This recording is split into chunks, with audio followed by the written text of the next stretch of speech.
warahmatullahi wabarakatuh. Alhamdulillahirabbil alamin. Wassalatu wassalamu ala asyrafil anbiya'i wal mursalin wa ala alihi washabbihi ajma'in.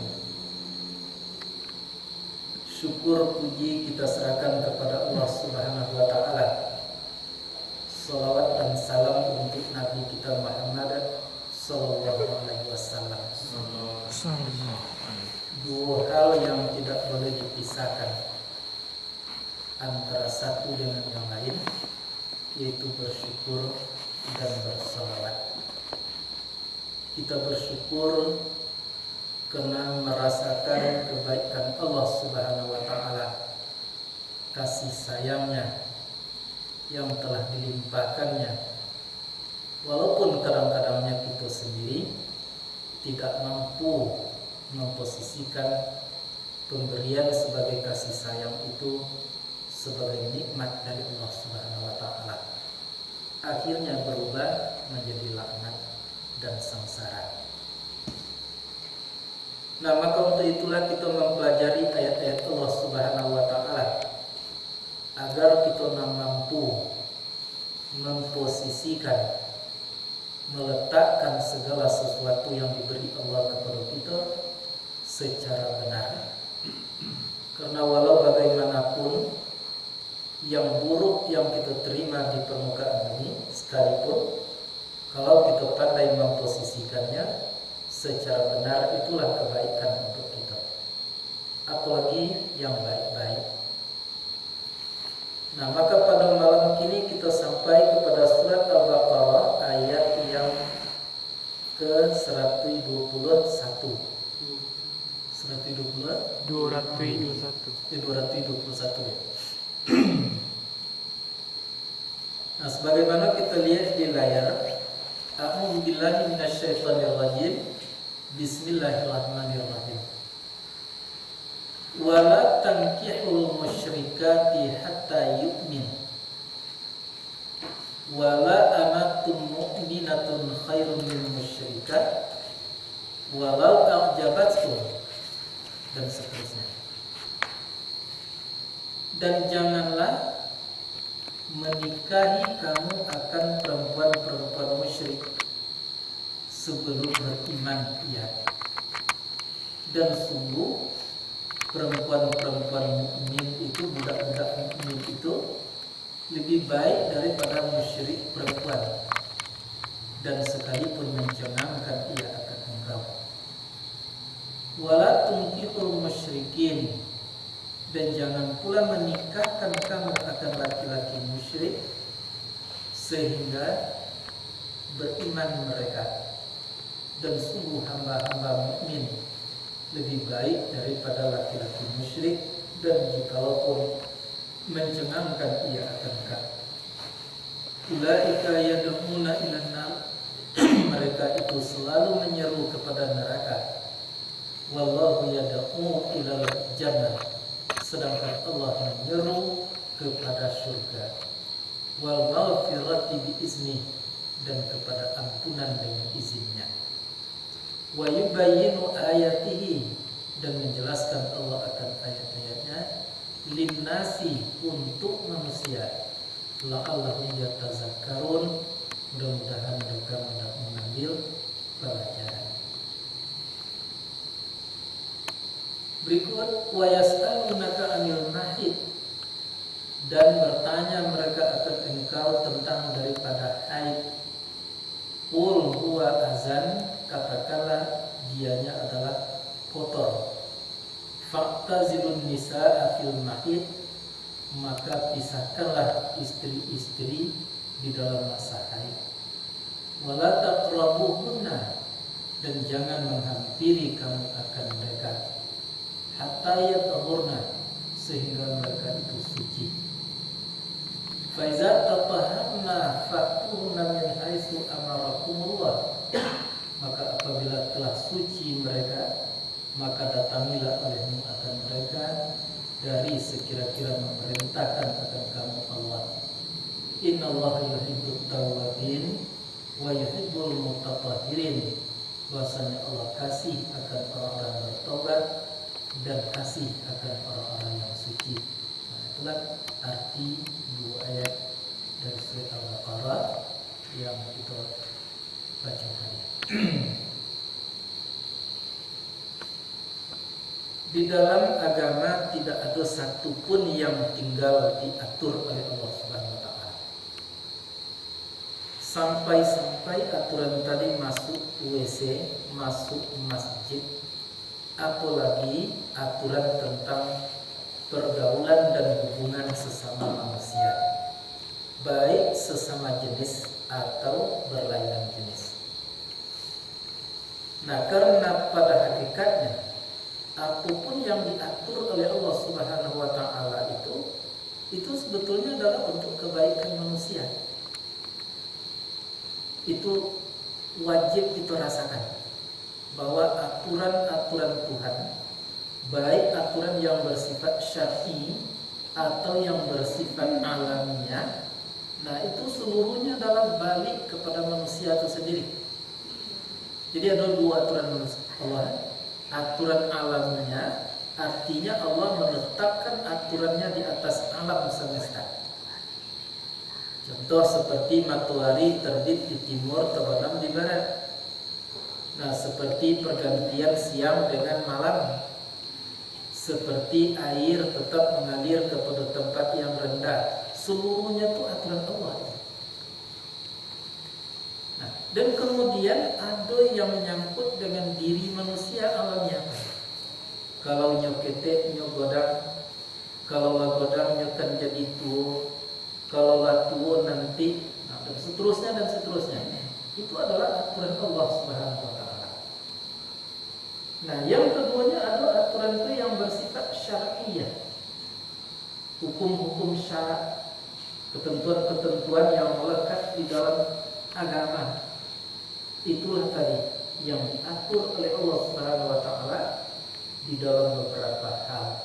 Satu, Allah mengatur tentang akidah.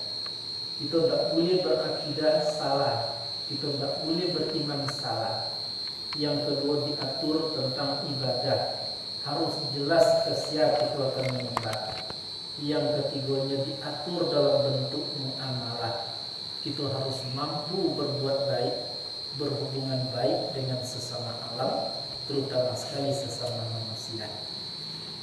Tak ada yang tinggal, diatur sama sekali itu oleh Allah SWT.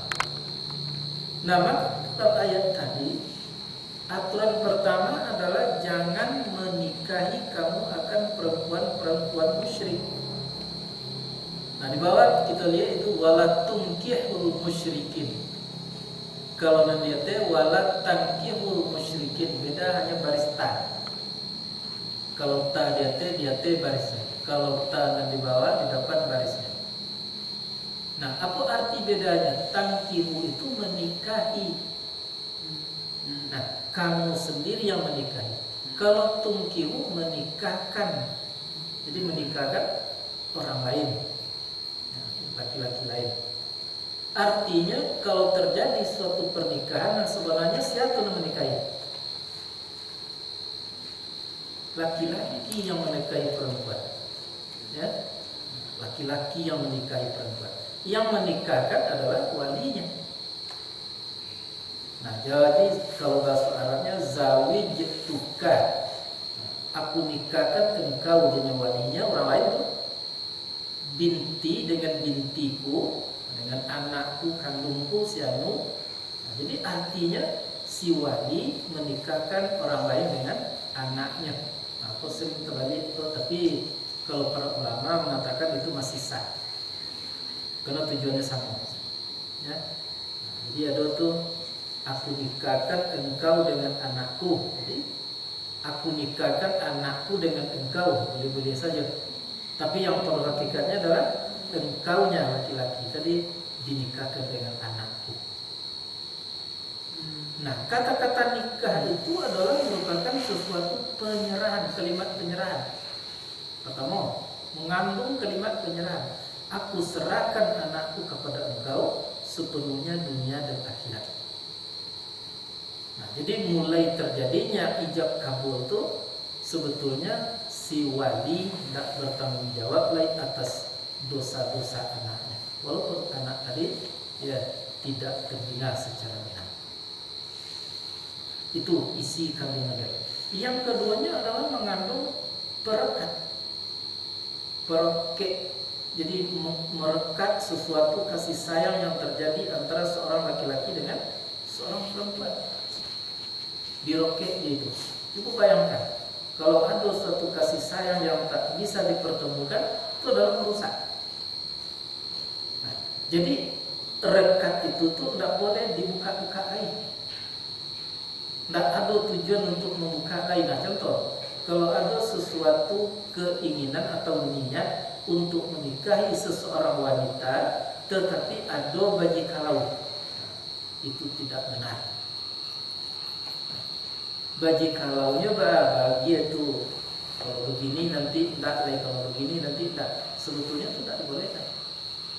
Tetapi ada juga di dalam akad nikah tadi, namanya itu adalah akad apa namanya tuh?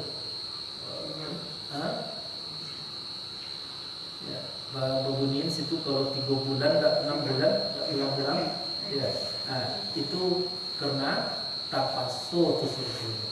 Karena banyak terjadi yang semacam itu. Jadi yang pada hakikatnya nikah itu tidak boleh ya memandang kepada yang keduanya. Jadi nikah adalah yang pertama dan yang terakhir.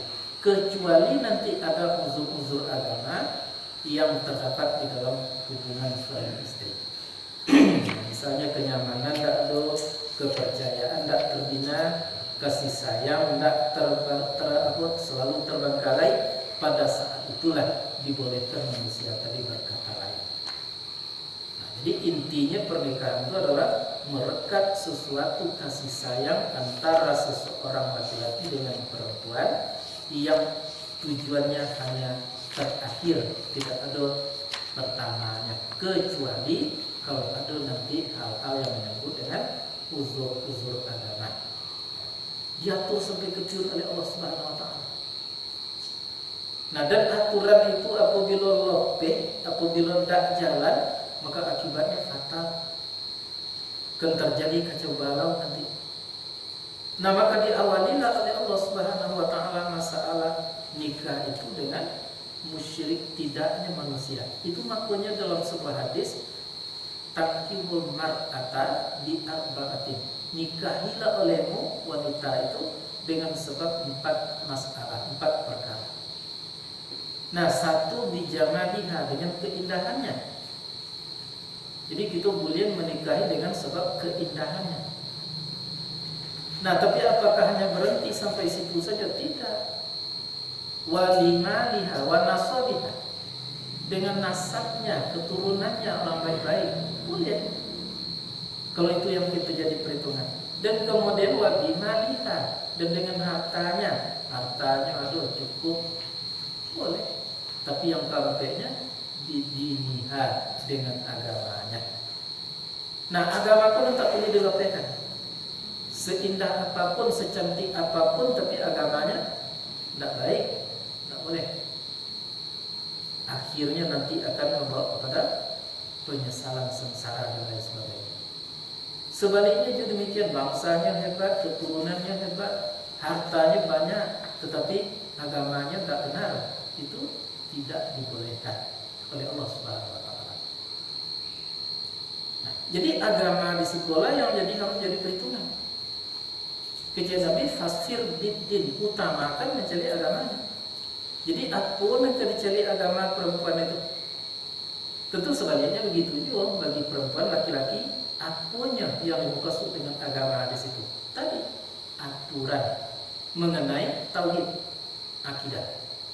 Jangan sampai dinikahi atau bernikah baik laki-laki atau perempuan dengan orang yang akidahnya tidak benar atau isi. Maka risiko disebut oleh Allah dengan orang yang syirik. Karena orang yang tidak benar akidahnya itu pasti syirik. Akidah itu bahasa kitanya adalah pegangan, gantungan, atau disebut dengan ikatan, akad buhul, sama itu. Nah, jadi bagaimana sikapnya bertuhan kepada Allah Subhanahu wa taala? Bagaimana pendapatnya tentang Allah Subhanahu wa taala? Itu yang harus diperhatikan. Ibu bayangkan di zaman kita kini payahnya mencari itu. Nah, tapi masih ada itu orang yang membabi buta saja. Apabila fasir din itu terjemahkan dan tafsirkan, maka dia pahami orang yang mampu, punya kemampuan di dalam beragama. Sebetulnya enggak, orang yang punya agama itu berbeda dengan orang yang punya kemampuan agama. Ya, contoh, pandainya betul berketubah, pandai wirid, pandai memimpin suatu organisasi, itu belum tentu hebat agamanya. Mungkin kemampuan agamanya dan ada guru. Nah, yang agama yang baik tadi adalah akidah pertama sekali. Itulah makanya di dalam Islam kita harus pertama-tama sekali mendudukkan masalah akidah. Jangan sampai akidah tidak benar. Apalagi kalau kemampuan agamanya hebat, akidahnya hebat, itulah yang dicari dan itulah penyelamat dan itulah orang yang bisa dicontoh, diteladani. Nah, jadi jalur agama itu sebetulnya dulu syariat, hakikat sesuai dengan kaji kita. Kalau kita bicara agama, syariatnya apa? Kemampuan. Hakikatnya apa? Akidah. Beda tuh. Nah, jadi kemampuan seperti yang tadi baca Quran hebat, ya, di TV nampak, itu belum tentu agamanya hebat. Tetapi yang jelek kemampuannya beragama tadi hebat. Anak diminta kedua-duanya. Nah, kalau tidak dapat dan di syariatnya, di hakikatnya jadi benar-benar akidahnya itu tidak salah di dalam beragama. Nah, kalau kita bicara tentang akidah, itu ada 3 hal yang kita tidak ketahui. Kalau tidak tahu kita dan 3 itu kita salah. Satu, ada akidah itu menghormati hati orang-orang yang disebut dengan apa namanya itu Qadiriyah. Ya, Qadiriyah.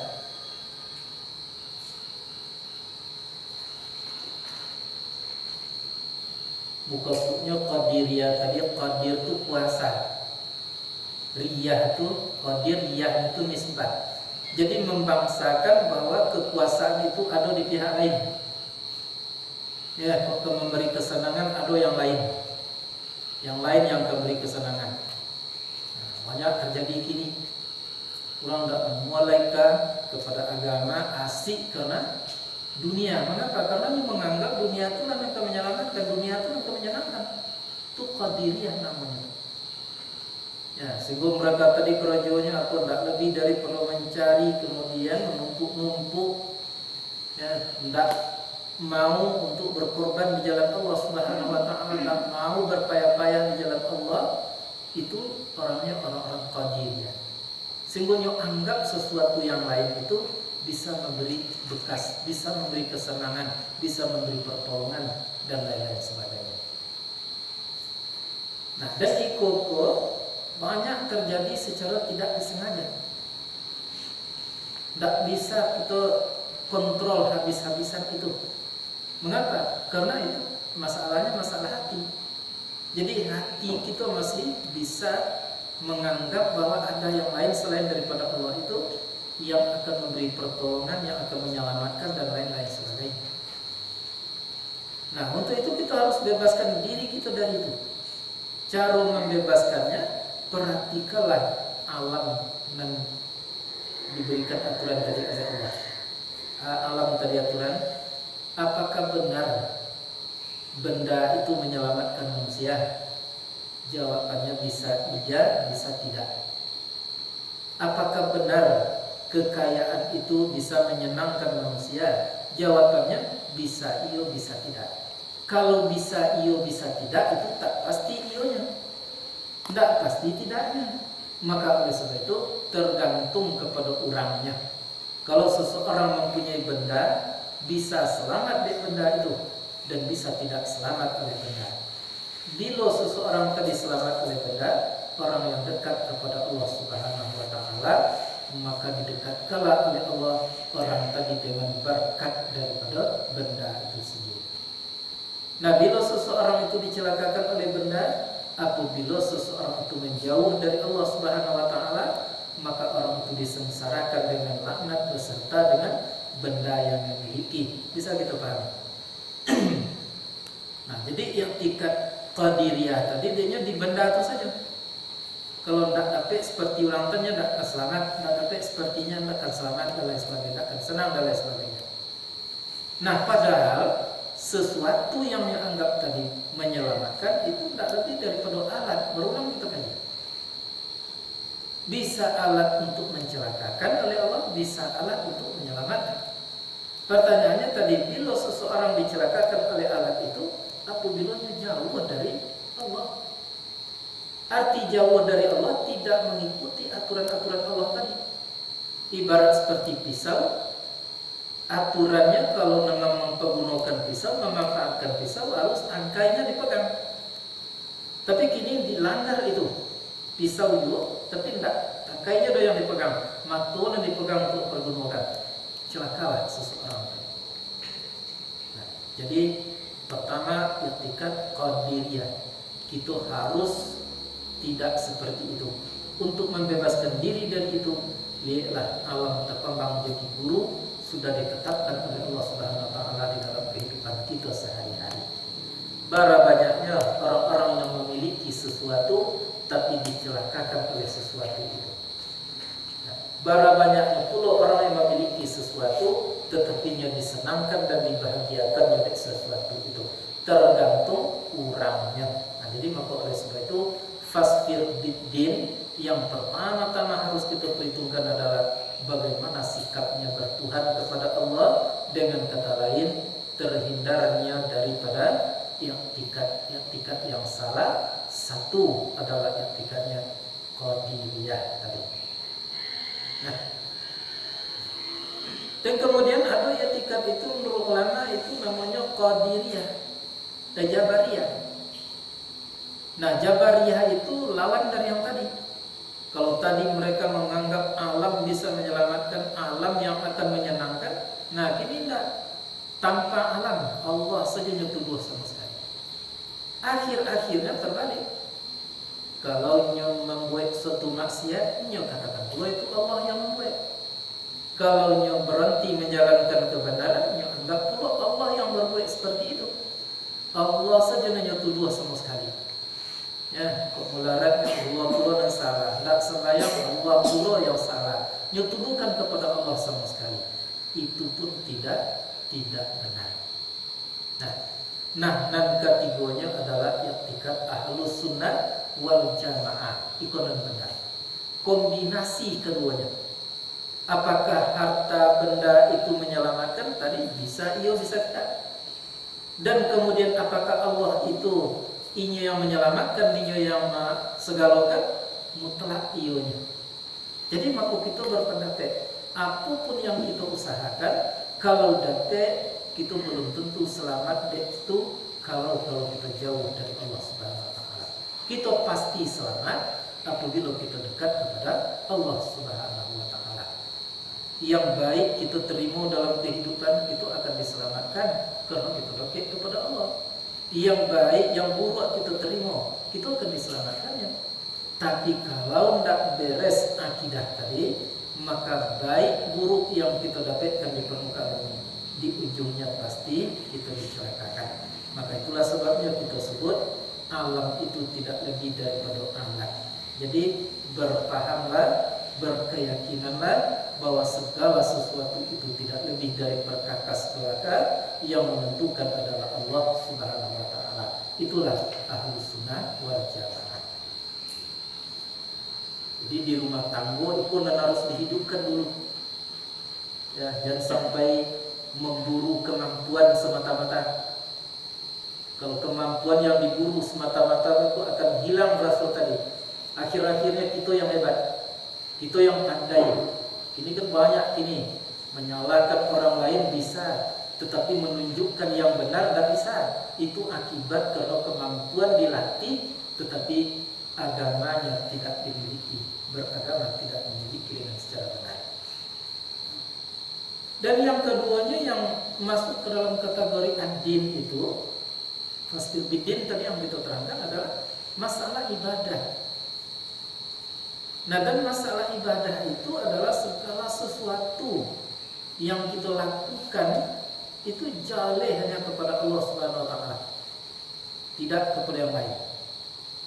Nah, seperti tadi Buya Hamka menerangkan dalam kasetnya, inna sholati wa nusuki wa mahyaya wa mamati lillahi rabbil alamin.